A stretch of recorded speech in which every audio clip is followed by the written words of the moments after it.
Good morning and welcome. It is Monday, March 9, 2026. You are listening to Opening Bell Radio, the place where markets meet mindfulness. I am your host and I am glad you are here.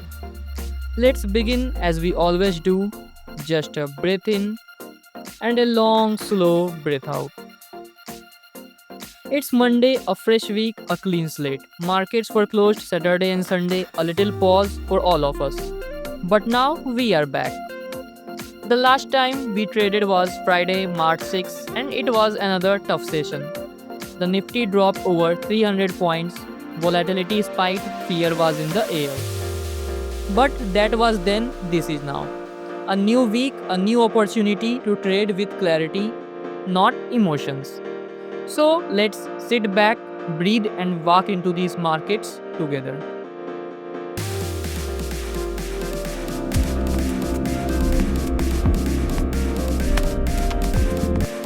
This past Friday, March 6, Indian equity markets saw another sharp sell off. The Nifty 50 closed at 24,450.45, down by 315.45 points or 1.27%. The Sensex settled at 78,918.90, a loss of 1,097 points or 1.37%. Midcaps showed some resilience. The Nifty Midcap 100 fell a more modest 0.69% to 57,393.35. Breadth was negative but not as extreme as previous sessions. On the Nifty, 10 stocks advanced while 40 declined. Still a tough day, but a few bright spots.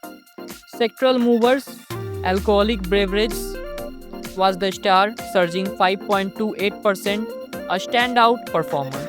Shipbuilding followed up 3.16%. On the losing side, air transport fell 2.37%. Airlines still under pressure. Oil drilling dropped 2.33%, pulling back after recent gains. Banking was very weak. The Bank Nifty fell 2.14% to an implied level of around 64,991. Fin Nifty also dropped 2.14%. Volatility spiked again. The India VIX jumped to 19.88, up by 11.31% in a single session. That's the highest level since the conflict began. So Friday continued the downward trend. Markets are clearly in risk off.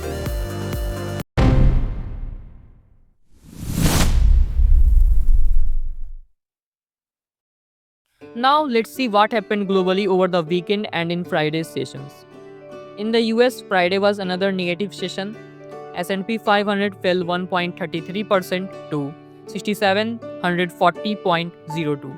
Dow Jones dropped 0.95% to 47,501.55.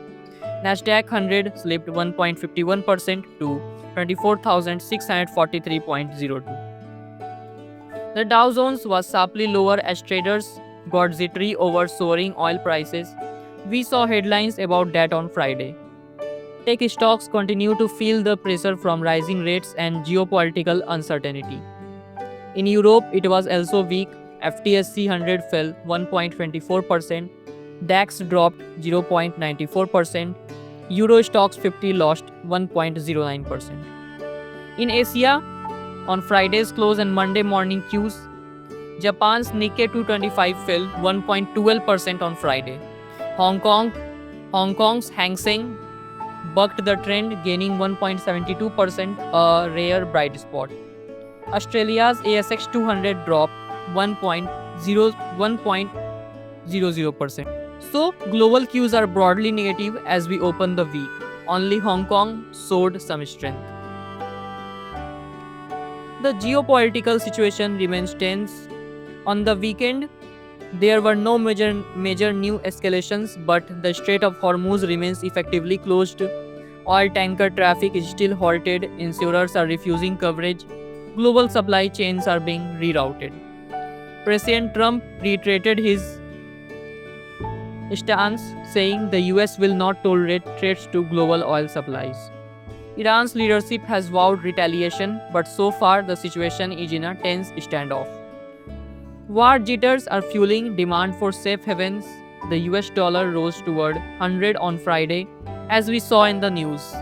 Markets are watching for any new developments, especially any impact on oil infrastructure. Oil continues to be the biggest story in markets. Oil prices spiked above $81 per barrel on Friday, gaining over 25% in just 5 days. That's a staggering move. Brent crude settled around $81 on Friday, though it pulled back slightly from the week's highs. West Texas Intermediate held around $74 to $75. The Strait of Hormuz remains the key variable until shipping resumes. Oil will remain bid. Analysts are now asking what's next. Could we see $100 oil if the conflict escalates?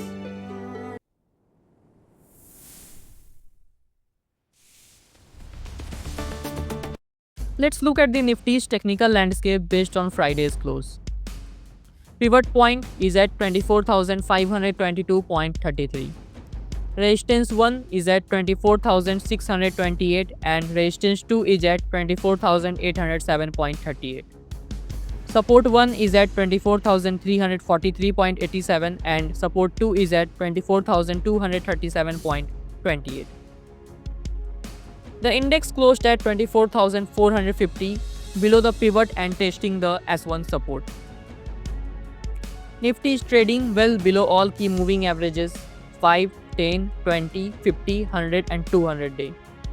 The 200 day SMA is at 25,342. We are nearly 900 points below it. That's a significant breakdown. Some indicators are also showing some moves. Let's see what are those. RSI is at 33.45, neutral but very close to oversold territory. MACD is bearish at 122.47, a strong sell signal and accelerating downward. ADX is at 24.12, a weak trend but strengthening. Stochastic is at 18.03, oversold. So, what is the message? The technicals are strongly bearish in the short term, but multiple indicators are now deeply oversold. That often precedes a bounce. Watch 24,000 to 24,100 for major support. A bounce from these levels wouldn't be surprising.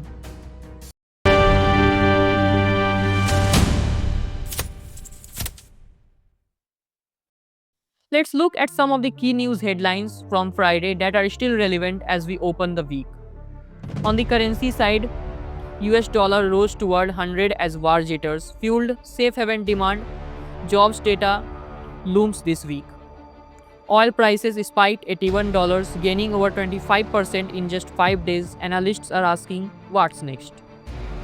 Dow Jones sharply lower as traders got jittery over soaring oil prices. Tesla stocks charged higher after Elon Musk touted an AGI breakthrough, big if true, says the market. Bitcoin topped $74,000 as prices broke out of range, but can it last? That's the question. On the global markets, earlier in the week, Asian markets had a snapback rally with the Kospi having its best day since 2008. S&P 500 futures were slightly in the red as traders eased nerves over the US-Iran conflict. So, a mix of war jitters, oil spikes and select stock moves. Now, let's look at the economic calendar starting with today, Monday, March 9. At 7 am, inflation rate year on year forecast 0.8%, up sharply from 0.2% prior. This is a key number for global rate expectations. Looking ahead on Tuesday, March 10, there are also some early morning economic calendars like Westpac consumer confidence change and NAB business confidence. And of course, Tuesday evening is the big one, US CPI inflation data, which will drive global markets. So, plenty of data to watch. Let's look at dividends. On today, March 9, Excel Industries of interim dividend 120%. If you hold this, check your records. Insider activity over the past few days has been relatively quiet, but a few moves worth noting. On Friday, March 6, Synergy Green Promoter Group, Tarini Sanath Sirgaonkar bought 800 shares worth of 4.02 lakhs. Mac Conferences promoter and director Amit Bhatia bought 6,600 shares worth of 7.52 lakhs. So mostly small buying, no major blockbuster insider moves. A quick look at currencies and crypto as we open Monday. Euro USD trading around 1.08 to 1.09 range. GBP USD around 1.28 to 1.29. USD JPY around 147 to 148. The US dollar strengthened toward 100 on the DXY index. Crypto On the crypto side, Bitcoin at $67,139, down by 0.19% from recent highs. But remember, it topped $74,000 earlier in the week. Ethereum $1,939.7, down by 1.51%. Ripple around $1.343, down by 1.02%.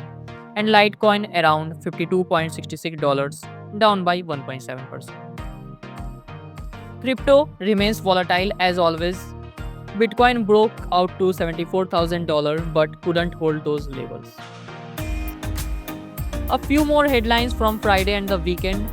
US seizes over $580 million in crypto tied to Chinese crime networks previously reported but still relevant. Fidelity continues to believe Bitcoin may be leaving its 80% crash days behind. Global markets snapped back midweek with Asian stocks surging and the Kospi getting its best day since 2008. That rally faded by Friday as oil prices fell. So the tone remains cautious but with pockets of strength. We have covered a lot this morning. Numbers, names, levels, deals, news, oil spikes, war jitters and data. But here's what I want you to carry with you into this week. Friday was another tough session. The Nifty lost 315 points. We are now nearly 900 points below the 200-day moving average. That's significant. But here's the thing. Markets are cyclical. They go down, they bounce, they consolidate, they rebound. Every single indicator we look at now is oversold. That doesn't guarantee a bounce, but it makes one more likely. This week, we have US inflation data on Tuesday that could be a catalyst for better or worse. If inflation comes in cooler, markets will rally. If it's hotter, we will see worse. If you are trading, respect your stocks. If you are investing, zoom out, look at the long-term story. If you are learning, watch how the markets react to key data. The week is long, there's no need to win it on Monday. So as you begin this week, begin with calm, you are informed, you are prepared. Now, let the market come to you. Thank you for spending this quiet Monday morning with me. This is Opening Wave, first note to the market for Monday, March 9. I'll be back tomorrow, same time, same calm. Until then, breathe, stay steady, and remember, always invest for the long term.